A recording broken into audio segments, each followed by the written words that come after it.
জানি যে বেগম খালেদা জিয়া মাত্র অল্প বয়সে তার বিবাহের 20 বছর পরেই তিনি স্বামীহারা হয়েছেন, বিধবা হয়েছেন।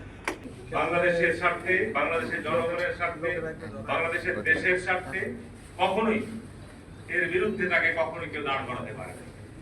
যে কারণে বেগম খালেদা জিয়া আবশ্যিক ব্যক্তি হিসাবে উপাধি লাভ করেছেন বহু পূর্বে। আমরা যখন 1/11-এর সময় এই দল ভয়ানক একটি ষড়যন্ত্র চক্রান্তের মধ্যে পড়ে যায়, বেগম খালেদা জিয়া, আমি তখন ন্যান ভবনে থাকতাম, ওনার সঙ্গে টেলিফোনে কথা হলো, শুধু বললো হারুন দলের নেতা কর্মীদেরকে সবাই ঐক্যবদ্ধ থাকতে বলে, ইনশাল্লাহ বিপদ মুক্ত হবেই, আমরা বিপদ মুক্ত হবই। আমি স্মরণ করে শুধু বলছি, আমি যখন 18 সময় নির্বাচিত হওয়ার পর মামলায় অন্যায়ভাবে তাকে সাজা দেওয়া হয়েছিল এবং তাকে জেলখানে রাখা হয়েছিল, উনি পিটি হাসপাতালে চিকিৎসা দিয়েছিল। সেই অবস্থায় ওনার সাথে যখন দেখা করতে যাই, ওনার এত কষ্ট, এত বেদনা নিয়ে উনি জেলখানার মধ্যে অবস্থান করছেন, সেখানে যখন দেখা করি, ওনার একটি মাত্র কথা যে তোমরা সকলে ঐক্যবদ্ধ, ইনশাআল্লাহ আমি মুক্ত হবই, আল্লাহ যদি আমার সুস্থ রাখে, আমি মুক্ত হবই এবং দেশকে আমি এই অবৈধ অগণতান্ত্রিক সরকারের কবল থেকে মুক্ত করবই করবো। বেগম খালেদা জিয়া তার জীবদ্দশায় দেশের মানুষকে ছেড়ে পালিয়ে যান নাই, কি ঠিক না বেশি বলছি কথাটা? বেগম খালেদা জিয়া কখনোই জাতীয় স্বার্থে বলেন, দলের স্বার্থে বলেন, কখনোই কোনো কম্প্রোমাইজ করে নাই তার স্বার্থ বিরোধী কোনো কাজে। যে কারণে আল্লাহ পাকের কাছে আমরা দোয়া করবো অন্তর খুলে, বেগম খালেদা জিয়া যেন আল্লাহ পাক হায়াতে তয়বা দান করেন, উনি জীবিত আছেন, উনি যেন সুস্থ থাকেন, উনি এখন আমাদের আস্থার প্রতীক। বেগম খালেদা জিয়ার উত্তরসূরি আজকে তারেক রহমান আজকে আমাদের দলের নেতৃত্ব দিচ্ছেন। তারেক রহমান আজকে তার উপর যে নির্যাতন দিয়েছে, তার বিরুদ্ধে যে যত চক্রান্ত এবং ষড়যন্ত্র হয়েছে, এটি স্বল্প সময় বলা সম্ভব নয়। তারপরেও আমি শুধু এইটুকুই বলবো যে আজকে বেগম খালেদা জিয়ার জন্মদিন আমাদের প্রতিজ্ঞা করতে হবে, আমাদের শপথ নিতে হবে, আগামীতে জাতি পুনর্গঠনের ক্ষেত্রে জাতীয়তাবাদী দলের একটা বিরাট দায়িত্ব এবং ভূমিকা আছে, বিরাট দায়িত্ব এবং ভূমিকা আছে। তার কারণে ষড়যন্ত্রকারীরা, চক্রান্তকারীরা কিন্তু বসে নেই, এটা আপনাকে ভাবতে হবে। আজকে বাংলাদেশকে নিয়ে ষড়যন্ত্র এখনো থেমে নেই, বাংলাদেশের গণতন্ত্র নিয়ে ষড়যন্ত্র এখনো থেমে নেই। যারা বাংলাদেশের উগ্রপন্থী, কট্টরপন্থীরা আজকে বাংলাদেশকে যে পর্যায়ে নিয়ে যেতে চায়, বাংলাদেশের যারা আজকে পরাজিত শক্তি, যারা পালিয়ে গেছে, আপনারা সকলেই জানেন যে শেখ মুজিব দেশের স্বাধীনতার পর ভারতের নির্দেশ করে দেশ পরিচালনা করছে, আর তার কন্যা শেখ হাসিনা দীর্ঘ 15-16টি বছর ভারতের আনুগত্য করেছে, দাসত্ব করেছে। এই কারণে বাংলাদেশের এই দুর্যোগময় সময়ে তাকে হেলিকপ্টারে করে পালিয়ে গিয়ে এখনো সে ভারতে বসে অবস্থান করছে এবং সেখান থেকে ষড়যন্ত্র করছে। সুতরাং বাংলাদেশের স্বাধীনতা সার্বভৌমত্বের অতন্ত্র প্রতীক হিসাবে জাতীয়তাবাদী শক্তিকে ঐক্যবদ্ধ থাকতে হবে। আজকে গণতন্ত্রের যারা শত্রু, যারা বাংলাদেশের আগামী নির্বাচনকে নিয়ে বিভিন্ন ভাবে একটা ষড়যন্ত্র চক্রান্তের মধ্যে রয়েছে, নির্বাচনের কোনো বিকল্প নাই, নির্বাচন নির্ধারিত সময় হতেই হবে, নির্বাচন ছাড়া একটা অনির্বাচিত কতিপয় ব্যক্তি দ্বারা দেশ চলতে পারে না। আজকে দেশে কর্মসংস্থান নাই, দেশে বিনিয়োগ নাই, দেশে আজকে জনপ্রতিনিধিরা নাই, স্বাভাবিক কারণে মানুষ আজকে বিভিন্ন বহুবিধ সংকটের মধ্যে বিদ্যমান রয়েছে। কিন্তু আজকে দেখেন যে শক্তিগুলি আজকে বিভিন্ন রকম অছিলা তুলে দেশের নির্বাচনকে বাধাগ্রস্ত করতে চায়, আমি মনে করি তারা দেশের গণতন্ত্রের শত্রু, দেশের শত্রু। তারা নির্বাচনকে নির্ধারিত সময়ে অনুষ্ঠানের ক্ষেত্রে বিভিন্ন শর্ত দিয়ে আজকে দীর্ঘ 15-16 বছর যাবত আমরা যে লড়াই করেছি, আমরা যে সংগ্রাম করেছি, আমরা যে গুমের শিকার হয়েছি, আমরা যে বিচার বহির্ভূত হত্যাকাণ্ডের শিকার হয়েছি, আমাদের নেতা কর্মীরা, লক্ষ লক্ষ নেতা কর্মীরা আজকে মামলা মোকদ্দমায় বাড়ি ছাড়াতে গেছে, গৃহ ছাড়াতে গেছে, সেই অবদান সেটা কি কেউ অস্বীকার করতে পারবে? বিএনপি গত 15 বছর এই শেখ হাসিনা দুঃশাসন আমলে যে জুলুম নিপীড়ন সহ্য করেছে, যে ত্যাগ স্বীকার করেছে, যে স্যাক্রিফাইস করেছে, বাংলাদেশের 50 বছরের ইতিহাসে কোন রাজনৈতিক দল ত্যাগ স্বীকার করে নাই। আর যারা আজকে বড় বড় কথা বলছেন, যারা আজকে মুক্ত সংগঠনের নেতৃত্ব দিচ্ছেন, তারা আজকে বাংলাদেশে নতুন করে ষড়যন্ত্রের জাল বিস্তার করতে চান। গুপ্ত সংগঠন সম্পর্কে আপনারা ভালোই জানেন, জাতীয়তাবাদী ছাত্র দল বা জাতীয়তাবাদী দল কোন গুপ্ত সংগঠন নয়, প্রকাশ্য সংগঠন। আমরা আওয়ামী লীগের সাথে আপোষ করি নাই, আমরা আওয়ামী লীগের সাথে গুপ্তভাবে তাদের সাথে মিলেমিশে কাজ করি নাই। আমরা লড়াই করেছি, সংগ্রাম করেছি দেশের স্বার্থে, দেশের গণতন্ত্রের জন্য, দেশের মানুষের অধিকার প্রতিষ্ঠার জন্য। কিন্তু যারা গুপ্তভাবে তাদের সাথে বিভিন্ন সুযোগ সুবিধা গ্রহণ করেছেন, তারা আজকে আমাদেরকে বিভিন্ন নসিহত দেন। বাংলাদেশকে কোনো অবস্থাতেই, বাংলাদেশ একটি জাতীয়তাবাদী দল, একটি মধ্যপন্থা দল। জিয়াউর রহমান বাংলাদেশের ধর্মীয় মূল্যবোধকে, বাংলাদেশ সংবিধানে আল্লাহর প্রতি অবিচল আস্থা এবং বিশ্বাস উনি যে সংবিধানে দিয়ে গেছিলেন, সেগুলো আবার সংবিধানে আমরা পুনর্বিষ্কৃত করব ইনশাআল্লাহ। বাংলাদেশ ৯০% মানুষ মুসলমান, সুতরাং এখানে কোনো অবস্থাতেই বাংলাদেশে ধর্মীয় মূল্যবোধকে কেউ ক্ষতিগ্রস্ত করবে, বাধাগ্রস্ত করবে, এদিকে জাতীয়তাবাদী শক্তি কোনোদিন গ্রহণ করবে না, কোনোদিন মেনে নেবে না। আজকে বেগম খালেদা জিয়ার এই ৮১তম জন্মদিনে এটি আমাদের প্রতিজ্ঞা করতে হবে, এটি আমাদের শপথ নিতে হবে, এটি আমাদের শপথ নিতে হবে, এটি আমাদেরকে শপথ নিতে হবে, এটি আমাদের প্রতিজ্ঞা করতে হবে। কি রাজি আছি তো আমরা? দেশের সম্পর্কে ষড়যন্ত্র হচ্ছে, চক্রান্ত হচ্ছে, আপনারা জানেন তো। আজকে দেশের নির্বাচনকে নিয়ে এই শর্ত এই কথা বলে আজকে বিভিন্ন যে ধোয়া তোলা হচ্ছে, এটির উদ্দেশ্য একটি, তারা ক্ষমতা শেয়ার চায়। আমি স্পষ্টভাবে বলছি, এখানে মিডিয়া লোকেরা আছেন, এখানে স্পষ্টভাবে বলছি, সরকারের আশীর্বাদ পুষ্ট যে এনসিপি দলটি গঠন করা হয়েছে, আমি ৪০-৪৫ বছর থেকে, ফারুক ভাই ৪০-৪৫ বছর থেকে জাতীয়তাবাদী দলের জন্মলগ্ন থেকে দল করছেন।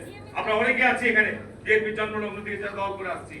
আমি বিএনপি যখন এমপি ছিলাম, বিএনপির এমপি থাকার পরে এখনো আমরা বিরোধী দলের আমরা সাবেক এমপি হিসাবে আমরা ইচ্ছা করে যে কোনো জেলা সফরে গিয়ে আপনার সরকারি রেস্ট হাউস গুলো, সরকারি আপনার ডাক বাংলোগুলো আমরা ব্যবহার করতে পারি। আমরা তো কোনোদিন কোনো রাজনৈতিক প্রোগ্রামে যে আপনার ওই সেকেন্ড হাউসে উঠি না, কিন্তু আজকে এনসিপি আজকে যখন তারা জেলা সফরে যাচ্ছে, গোটা সেকেন্ড হাউস তাদের প্রোগ্রামে গেলে তাদেরকে দেখা যাচ্ছে আর্মি, পুলিশ, র্যাব দিয়ে তাদেরকে সিকিউরিটি দেওয়া হচ্ছে, আর বড় বড় লেকচার দিচ্ছে তারা। আজকে তাদের আপনার চাঁদাবাজির যে রেকর্ড পরিমাণ আজকে যে সমস্ত অভিযোগ আসছে, এটা তো আপনার পরিবর্তনের রাজনীতির সংজ্ঞা হতে পারে না। আজকে রাজনীতির নতুন বন্দোবস্তের সংজ্ঞা এটা হতে পারে না। তারা শুধু দেশের মধ্যে বিশৃঙ্খলা সৃষ্টি করার জন্য, একেবারে বিশৃঙ্খলা সৃষ্টি করার জন্য। সুতরাং এদের ব্যাপারে আমাদের সজাগ এবং একবার স্পষ্ট কথা, বেগম খালেদা জিয়ার জন্মদিন আমরা বিএনপি করি, আমরা জীবন দিয়ে রক্ত দিয়ে বাংলাদেশকে ভালোবাসি। আমরা দেশ ছেড়ে কোথাও যাবো না, আমরা দেশের ভিতরে থাকবো। আমরা দেশ ছেড়ে ভারতেও যাবো না, আমরা দেশ ছেড়ে অন্য কোনো দেশেও যাবো না। আমাদের দেশই হচ্ছে ঠিকানা। বেগম খালেদা জিয়ার ঠিকানাও দেশ, জিয়া রহমানের ঠিকানাও দেশ, তারেক রহমানের ঠিকানাও দেশ। আমাদের বিদেশে কোনো প্রভু নাই, আমাদের বিদেশে কোনো বাড়ি নাই, এটি আমাদের ভাবতে হবে। সুতরাং আজকে বেগম খালেদা জিয়ার এই ৮১তম জন্মদিন আমাদের প্রতিজ্ঞা এবং শপথ নিতে হবে। যত ষড়যন্ত্র চক্রান্ত আসুক না কেন, আমরা দেশকে ভালোবাসি, আমরা দেশে গণতন্ত্র প্রতিষ্ঠা করতে চাই, আমরা দেশকে গড়তে চাই, আমরা দেশের অর্থনীতিকে করতে চাই। আর যারা বিগত সময়ে বাংলাদেশের মানুষের উপর নিপীড়ন জুলুম করে, তাদের আমরা বিচার চাই। চান না? শেখ হাসিনার মন্ত্রীরা যারা বাংলাদেশে বিনা ভোটে ক্ষমতায় থেকেছে, তাদের আমরা সবার বিচার করবো। এটি আমাদের প্রতিজ্ঞা করতে হবে। আজকে ফারুক ভাইরা ইনশাআল্লাহ আগামী দিনে মন্ত্রী হবে, এমপি হলেই নির্বাচন হলে এমপি হবেন। সুতরাং আমাদের প্রতিজ্ঞা করতে হবে যে বাংলাদেশকে যদি আমরা ভালো করতে চাই, বিগত ১৫ বছর বাংলাদেশের দুঃশাসন হয়েছে, বিগত ১৫ বছর বাংলাদেশকে যারা লুটপাট করেছে, তাদের বিচার করতেই হবে।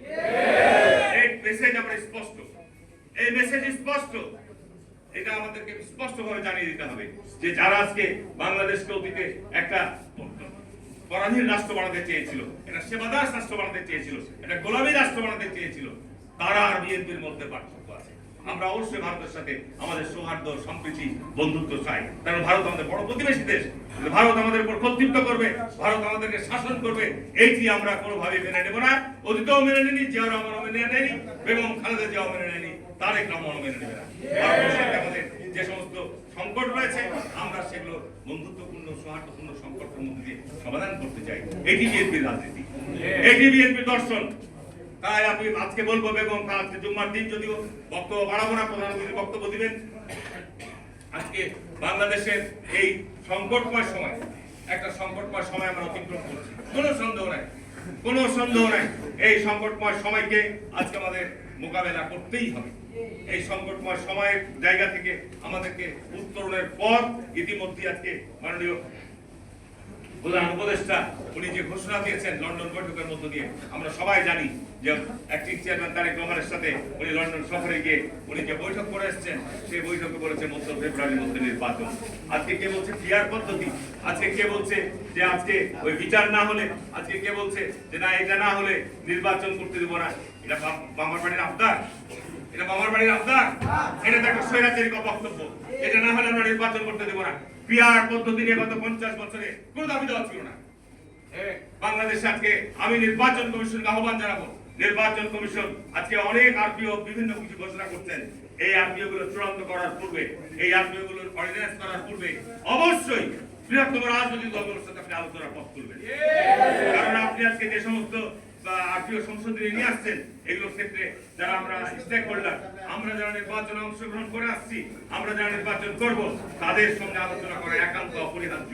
এর মধ্যে অন্য কোনো চক্রান্ত আছে কিনা, এর মধ্যে অন্য কোনো ষড়যন্ত্র আছে কিনা, এই বিষয়গুলো আজকে আমাদেরকে ভাবতে হবে।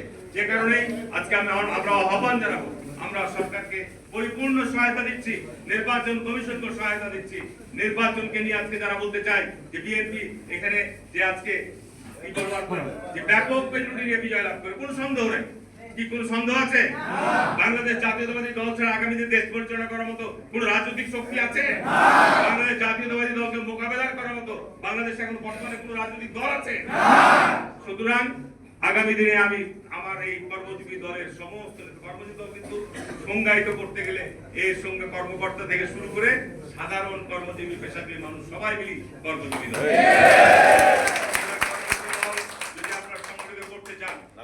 বড় দল আর কিছু হতে পারে না। বড় উচ্চ পর্যায়ের সচিব থেকে শুরু করে প্রশাসনিক কর্মকর্তা থেকে শুরু করে একেবারে যারা রিক্সা চালাচ্ছে, নৌকা চালাচ্ছে, তারা সবাই আপনার এই দলের সদস্য করতে হবে এবং বিভিন্ন কর্মের সাথে যারা জড়িত তাদের সমস্যাগুলো নিয়ে কথা বলতে হবে। জাতীয়তাবাদী দলের কেন্দ্রের কাছে পৌঁছাতে হবে আমাদের কর্মজীবী দলের এই সেক্টরের এই সমস্ত বিষয়গুলো রয়েছে। আজকে জিয়াউর রহমান যেভাবে মানুষের সাথে মিশে গেছে, একেবারে মাঠের একজন কৃষকের সঙ্গে, একজন শ্রমিকের সঙ্গে উনি যেভাবে তার জীবন দশায় এই দলকে দর্শন দিয়ে গেছেন, আমরা সেই তারিফ একজন কর্মী হিসাবে আমরা সেভাবে দলকে এগিয়ে নিয়ে যেতে চাই। আমরা প্রতিজ্ঞা করতে চাই, আমরা এই আশ্বাস দিতে চাই জাতির সামনে যে বিএনপি নির্বাচনে কারচুপি করে ক্ষমতায় অতীত আসেনি, ভবিষ্যতে যাবে না। বিএনপি নির্বাচনে কোনো ভোট দখল করতে যাবে না। আজকে অনেকেই বলছে যে আজকে একতরফা নির্বাচন হবে, নির্বাচনে যে level playing field, BNP level playing ফিল্ডের জন্য জন্মলগ্ন থেকে লড়াই করবে। বিএনপি জন্মলগ্ন থেকে, তার মানে বিএনপি যদি আবার সুষ্ঠু নিরপেক্ষ নির্বাচন হয়, বারবার ক্ষমতা আসবে, বারবার ক্ষমতা আসবে। আমরা গত 30 বছর যাবত ওই 80-40 বছরের আগে 80 সালের এরশাদের সময় থেকে বলা যায় যে আমরা আবার সুষ্ঠু নিরপেক্ষ নির্বাচনের জন্য লেভেল প্লেইং ফিল্ড, সেনাবাহিনীর আপনার নির্বাচনের সময় মাঠে ম্যাজিস্ট্রেসি ক্ষমতা নিয়ে থাকবে, এটা আমাদের সব সময় দাবি ছিল। কি ঠিক না বেটি বলছো? 40 বছর থেকে। সুতরাং আজকে যারা পদ্ধতির কথা বলছেন, তারা আগামী দিনে মনে হয় নির্বাচন এলাকায় জয়যুক্ত করার মতো এফোর্ট করবে। ঠিক না বেটি বলছো? আমি কথা বলতে গেলে জামাত ইসলামের একটা কথা চলেই আসে। কারণ আমি তো ভাই আমার ওখানে আমি 30 বছর থেকে জাতীয় সংসদের নির্বাচন করতেই আছে এবং সারা বাংলাদেশের জোট হয়, আমার ওখানে কখনো জোট হয়। আমার ওখানে জামাত ইসলাম ভোট করে, আমিও ভোট করি। গত নির্বাচনে 18 বছরে জামাত ইসলাম ভোট করেছে। নুরুল ইসলাম বুলবুল ঢাকা মহানগরের কোন জায়গার নেতা, সেখানে আমার সাথে ভোট করেছে। 74,000 লাগবে। বড় বড় আস্ফালন, বড় বড় তারা বক্তৃতা দিয়ে বেড়াচ্ছে। তারা এখন ওই কুড়িয়ে বাড়িয়ে সারা দেশ থেকে 10-5%, 7% ভোট পাবে, সে অনুযায়ী তারা পিআরের অংশ চায়। বাংলাদেশে আজকে 100টার উপর দল আছে, 100টার উপর নিবন্ধিত দল প্রায় 50-60টা হয়ে গেছে। এখন আমি নির্বাচন কমিশনকে বলবো, যারা সারা বাংলাদেশে 5000 ভোট পেন, তারাকে কেন নিবন্ধন দেন? কেন? পৃথিবীতে গণতান্ত্রিক কোন দেশে এতগুলো রাজনৈতিক দল, নিবন্ধিত দল নেই। কেন নির্বাচন কমিশন, যাদের আপনার জেলায় অফিস নাই, থানায় অফিস নাই, বিভাগে পর্যন্ত তাদের কোনো কার্যক্রম নাই, সেসব নিবন্ধিত নিয়ে আপনার সাইনবোর্ড থাকে বসে আছে, কিচ্ছু না। এগুলো যখন আপনার নির্বাচন কমিশনে যাচ্ছে, তখন বলছে বিএনপি ছাড়া সব দল তো এই সংস্কারের ব্যাপারে ব্যাখ্যা। আরে বিএনপিতে একাই বাংলাদেশে বর্তমানে 90% ভোটের মালিক। এখন বিএনপির সঙ্গে যার 1% ভোট নাই, 0.5% ভোট নাই, তাদেরকে যদি বিএনপির সাথে আপনি কম্পেয়ার করতে চান, ঠিক হবে এটা? আমি বলি এই সমস্ত জায়গাগুলো হচ্ছে বৈষম্য করা হচ্ছে। আজকে যারা সরকারের মধ্যে আছেন, তারা বৈষম্য করা হচ্ছে। আজকে প্রশাসনের বিভিন্ন জায়গায় বিএনপির লোক বসে বলছে, সরকার আজকে বিএনপি সুতরাং আজকে আমি অনুরোধ করবো বেগম খালেদা জিয়ার যে আজকে এই শুভ জন্মদিন, আল্লাহ পাক ওনাকে সুস্থ রাখে। আমরা প্রার্থনা করব পবিত্র জুম্মার দিন আমরা মসজিদে, আমরা নামাজে প্রত্যেকে তার জন্য দোয়া করবো, আল্লাহ পাক তাকে যেন সুস্থ রাখে। আর তারেক রহমানকে অতি দ্রুত যেন দেশে দলের যেন উনি দায়িত্ব, দলকে সঠিকভাবে সঠিক গন্তব্যে নেওয়ার জন্য তার এখন যে কারণে তাকে আমরা এখানে আমরা সাদর অভ্যর্থনা জানার জন্য অপেক্ষায় আছি। উনি আসবেন, দেশে ষড়যন্ত্রের বিরুদ্ধে জাতীয়তাবাদী শক্তিকে ঐক্যবদ্ধ থাকতে হবে। আমি বিশেষভাবে বলবো যে বাংলাদেশের ইতিহাসে যখন কোন দল একক মেজরিটি, বিপুল মেজরিটি, ইভেন আপনি ৭৩ নির্বাচনে দেখেন পার্লামেন্টে শেখ মুজিবের আসন সংখ্যা ছিল 292, মাত্র 8টা করে দিল। সেই পার্লামেন্টেও শেখ মুজিব বাকশাল কায়েম করেছিল। আমরা লুটপাট বলেন, রিলিফ চুরি বলেন, গম চুরি বলেন, এই আপনার চোরাচালান বলেন, সব ক্ষেত্রে তখন আওয়ামী লীগ, যে কারণে 3 বছরের মধ্যে ওই দল পচে গেছিল, ঠিক না?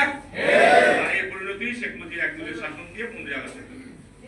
সুতরাং আজকে আমাদের সবাইকে প্রতিজ্ঞা করতে হবে যে আগামী দিনে বিএনপি অবশ্যই অবাধ সুষ্ঠু নিরপেক্ষ নির্বাচনে ব্যাপক মেজরিটি পাবে। কোনো সন্দেহ নেই, যেভাবে করুন না কেন, যে কোনো ষড়যন্ত্র করুন না কেন, এই ষড়যন্ত্র চক্রান্ত আমরা রুখবো ইনশাআল্লাহ। আর দায়িত্ব পাওয়ার পর এই কঠিন চ্যালেঞ্জ মোকাবেলা করে আমাদের সকল কর্মীদেরকে ত্যাগ এবং স্যাক্রিফাইস করতেই হবে। এটার জন্য প্রস্তুত থাকতে হবে। কারণ মানুষ, আমি বাস্তব মাঠের কথা বলছি, মানুষ এখন চাঁদাবাজি দেখতে চায়, মানুষ আর হানাহানি দেখতে চায় না, মানুষ আর রাজনৈতিক দলের মধ্যে আমরা মুক্ত মত প্রকাশের স্বাধীনতা চাই। আজকে যারা পার্লামেন্টে যেতে, সবাই কি পার্লামেন্টে যাবেন? আপনারা যারা মনে করবেন যে বিএনপি ভালো দেশ চালাচ্ছে না, পল্টন মন্দিরে দাঁড়িয়ে সভা করবেন, প্রতিবাদ করবেন, সমাবেশ করবেন, এই ফ্রিডম থাকবে, এই ফ্রিডম থাকবে। আমরা সাংবিধানিক যে মানুষের অধিকার, যে গণতান্ত্রিক অধিকার, এটা আমরা নিশ্চিত করব। এটি যদি আমরা নিশ্চিত করি, তাহলে তো রাজনৈতিক দলগুলো যে আমরা আগে প্রেস ক্লাবের সামনে দাঁড়াতে পারতাম না, ঠিক না? প্রেস ক্লাবের সামনে দাঁড়াবেন, যার যেরকম শক্তি, আপনারা সভা সমাবেশ করবেন, প্রতিবাদ করবেন। যদি বিএনপির রাজনৈতিক দেশ চালানোর ক্ষেত্রে কোনো অসঙ্গতি থাকে, কিন্তু আজকে দেশের গণতন্ত্রের যাত্রাপথকে, গণতন্ত্রের দীর্ঘ 15-20 বছরের আমাদের যে লড়াই, এই লড়াইকে আপনারা কোনোভাবে বিতর্কিত করার চেষ্টা করেন না। যারা করবেন, যারা নির্বাচনকে বর্জন করার হুঁশিয়ারি দিচ্ছেন, নির্বাচন থেকে দূরে থাকার হুঁশিয়ারি দিচ্ছেন, এই গণতন্ত্রের যাত্রাপথে যারা এখানে দূরে থাকবেন, তারা ক্ষতিগ্রস্ত হবেন, তারা ধ্বংস হবে, তারা দেশ এবং জনগণের শত্রুতে পরিণত হবে। আমি আর বক্তব্য বাড়াবো না। আমি এখানে প্রায় 12টা বাজতে 10 মিনিট বাকি। আমাদের মাননীয় প্রধানমন্ত্রী বক্তব্য দিবেন জুম্মার দিন। আজকে আমি অত্যন্ত আনন্দিত যে আমাকে এরকম একটি অনুষ্ঠানে আমন্ত্রণ জানিয়েছেন।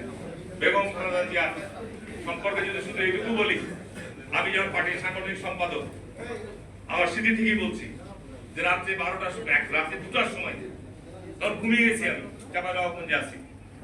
আমার ডিভিশনের কোন জেলার একটা সমস্যা নিয়ে কোন কমপ্লেন নিয়ে গেছে ম্যাডামের কাছে। ম্যাডাম তখন রাত 2টা-3টা পর্যন্ত আপনার প্রশাসন অফিসে বসতেন।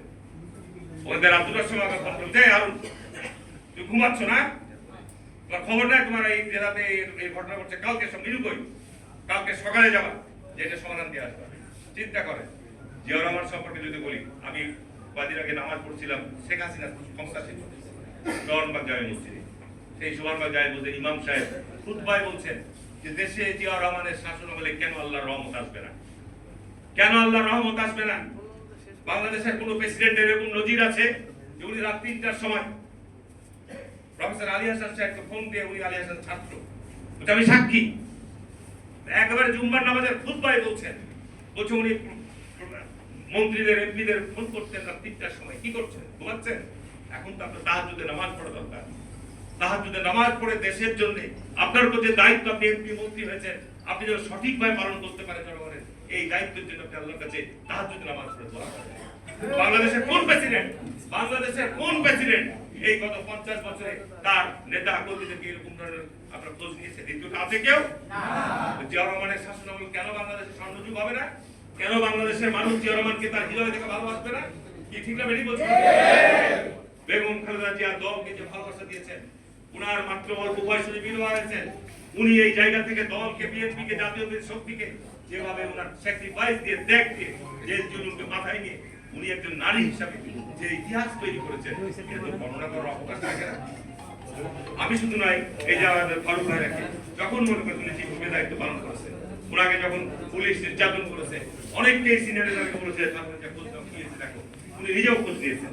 এই যে হচ্ছে যেটা বৈশিষ্ট্য, এটা বর্ণনা করতে অনেক সময় আমরা চাই যে শহীদ রাষ্ট্রপতি জিয়া রহমানের প্রতিষ্ঠিত দল, তার উত্তরসূরি বেগম খালেদা জিয়া, তার উত্তরসূরি তারেক রহমান আমাদের জাতীয় শক্তি একটা প্ল্যাটফর্মের নেতা হিসাবে দেশকে এগিয়ে নিয়ে যাবে, দেশের শান্তি, দেশের নিরাপত্তা, দেশের ঐক্য বজায় রাখবে।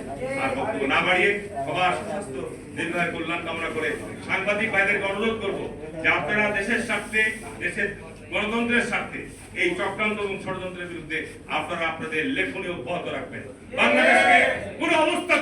বাংলাদেশকে কোন অবস্থাতেই উগ্রবাদের জায়গায় নিয়ে যাওয়া যাবে না। বাংলাদেশকে কোন অবস্থাতেই কট্টরপন্থীদের জায়গায় না। বাংলাদেশের মানুষ মধ্যপন্থী রাজনৈতিক দল মানুষ। আর বক্তব্য না বাড়িয়ে সবার সুস্বাস্থ্য দীর্ঘায়ু কল্যাণ কামনা করে এবং সর্বশেষে আবার বেগম খালেদা জিয়ার সুস্বাস্থ্য দীর্ঘায়ু কামনা করে আমার বক্তব্য এখানে শেষ করলাম। আল্লাহ হাফেজ। আসসালামু আলাইকুম ওয়া রাহমাতুল্লাহি ওয়া বারাকাতুহু।